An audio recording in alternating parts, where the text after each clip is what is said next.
Okay,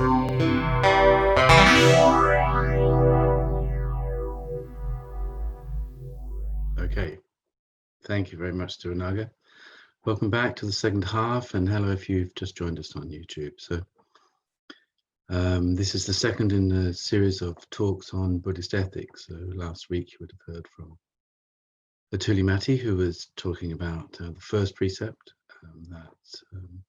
which in its negative form asks us to abstain from killing living beings, and in its positive form it speaks about the development of loving kindness. So immediately then we've got a sense that the Buddhist precepts, certainly the 5, have these positive and negative forms to practice. But she said other things as well last week, so I just want to recap a couple of those because they do give us context this week.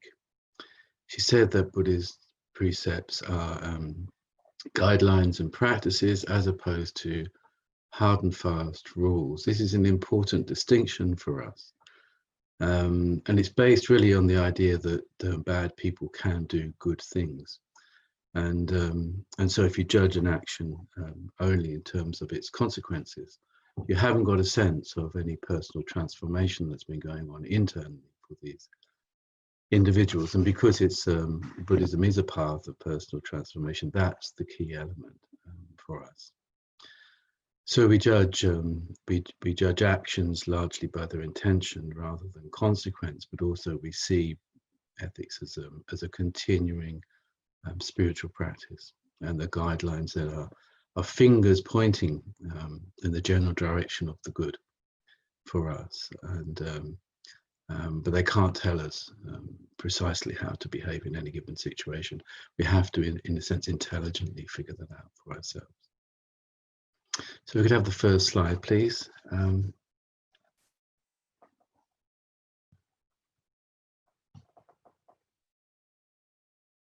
So this week we're doing the second precept, typically just seen as generosity in its negative form.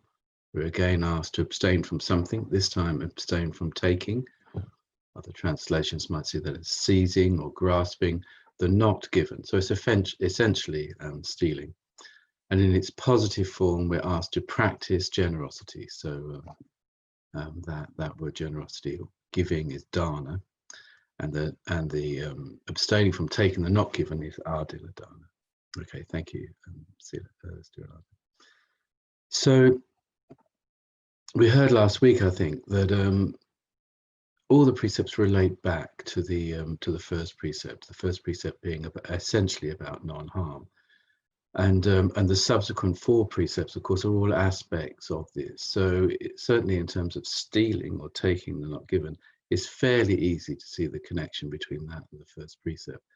By taking something that doesn't belong to you, you are harming the person whose stuff, if it is stuff that you're taking. So that's an act of harmfulness. That's an act, if you like, of violence.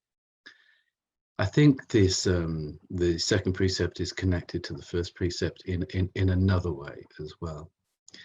And when we talk about the development of loving kindness, that's both a feeling, and at its best, it's a volition. At its best, it's something that leads to an action. So it's not just a passive not killing people. It's actually an outward movement of the heart and of the mind. But it's quite easy actually just to sit with that very lovely feeling of being, feeling very kindly towards everybody, and that not leading subsequently to action, to change, and to the benefit of others. So this is where I think there's a connection between this and generosity. Because generosity has to be an action. You can't passively sit in your armchair and be internally generous, but nothing actually happening. So in this sense, I think these 2 concepts, the generosity and the loving kindness, are very strongly related. So if we just briefly have the second slide, then I think this will probably become clearer. So for loving kindness to be fully completed, generosity would seem to be important, that movement of the heart towards generosity. Then then exemplifies and then brings into being loving kindness in a very structured and beneficial way. But equally then, for generosity to be based on a skillful mental state, which I was saying earlier on is necessary for Buddhists, and then loving kindness needs to be present. Once we've got that connection between those two things, loving kindness and generosity, then we know the quality of the action that we're dealing with.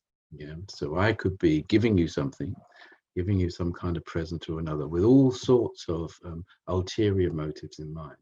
If I'm acting from loving kindness, there's a purity to that generosity. It is what it seems to be.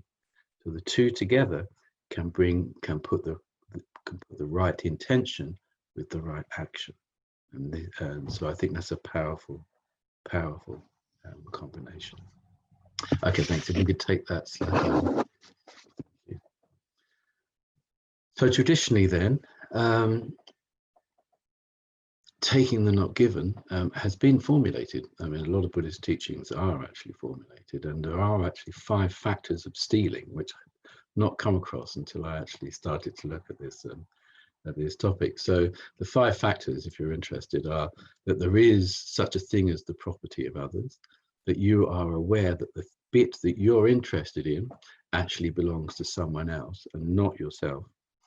That you have or you notice a willingness or a volition to take that thing which is not yours.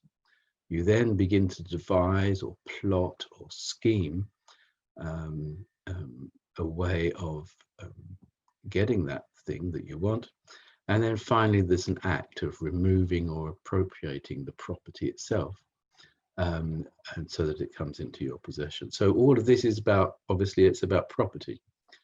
And that does, and of course, for those types of things, that's perfectly reasonable. If we could have the 3rd slide now, please. The difficulty with only looking at property, of course, is that the taking the not given then can be a little bit too literal. And it's important not to be literal, because you lose all sorts of other things which are perhaps more common in terms of what we take. What we appropriate without it being freely given to us. So we can take advantage of people, we can take the time, we can take their energy, we can take their reputation if we're very deliberately setting about trying to harm them. We can, whether we mean to or not, take somebody's confidence by not supporting them, by disagreeing with them, just undermining them in different ways. We can remove opportunities from them that might otherwise have arisen, perhaps if we've taken them ourselves. And so, in some ways, then we could even affect or take away a prosperous or a beneficial future for them by doing all these sorts of things, which is just as much taking the not given as picking their pocket, so to speak. Thank you for that, Stuart. So the point, I think, is that abstaining from taking the not given is a more subtle process than you might realize. And it needs us to be mindful on a number of different levels, and particularly when we're thinking of actively giving. I mean, many of us would believe that we don't habitually take the not given, and that may be true, but that doesn't mean to say that we're fully practicing the precept if we're not doing the positive side as well. So what might that positive side look like? Well, again, traditionally, for householders, this was seen as giving food to travelers, to guests, to the sick, and obviously to the monks on their alms round. This was an important thing for them. Perhaps we could have slide 4 now. But there are other things as well. Householders were expected to support their partners, their parents, to be respectful to their teachers and to their employers, and so on. And so there was a binding set of relationships, as you would get in feudal societies, a binding set of duties, which could be done and appear at least in part, to be based on sort of the generous showing of respect. And a contemporary list of what we might give wouldn't be that different, I don't think, in many ways, because human beings, do many of the same sorts of things, and they're not fundamentally different to the way they were 2,500 years ago. Certainly, if you work out of a Buddhist center, you'll know that people who come along tend to be either time rich and cash poor, or the other way around. So people, you would hope, who had lots of money but not much time might donate to the center. And certainly in this current lockdown, the Colchester Buddhist Center has been really strongly supported by people digging very deeply into their pockets. And I know, that people are not always that as thankful as they should be, really, for people giving money. But actually, I can certainly vouch for the fact that money can be very beneficial, and benefactors are welcome. But clearly, not everybody has a lot of money, and so we can give in other ways.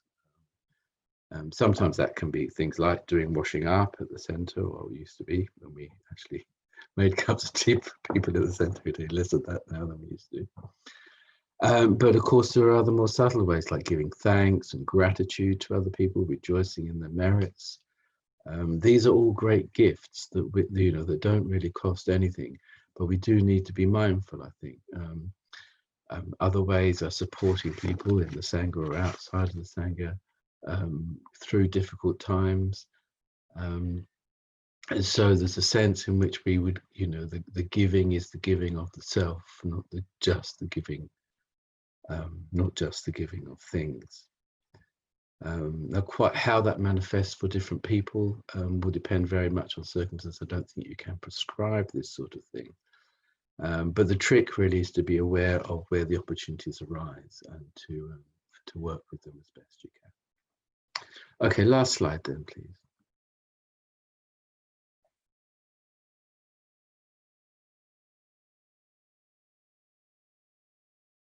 Maybe there isn't the last slide. Yeah. Okay. Good. Let's go back to the practice of generosity as a personal spiritual practice. Obviously, to the extent that that is the case, then personal transformation would seem to be central to this. Traditionally, the great benefit for you as the practitioner of generosity, strangely in some ways, is that you gain freedom.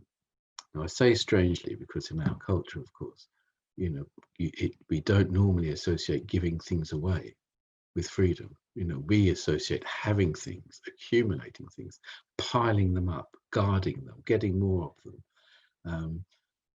But if you see that actually what you're free from when you practice generosity is you're free from attachment and you're free from desire, then you begin to get a sense of what the benefits actually are.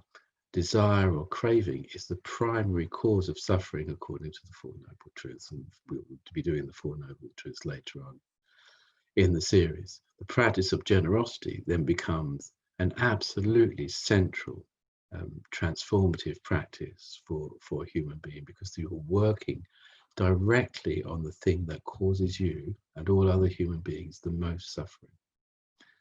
So it's not a small practice. If you look at the list of the 6 virtues or paramitas or excellencies of the Bodhisattva, or the 10, which is the very first one?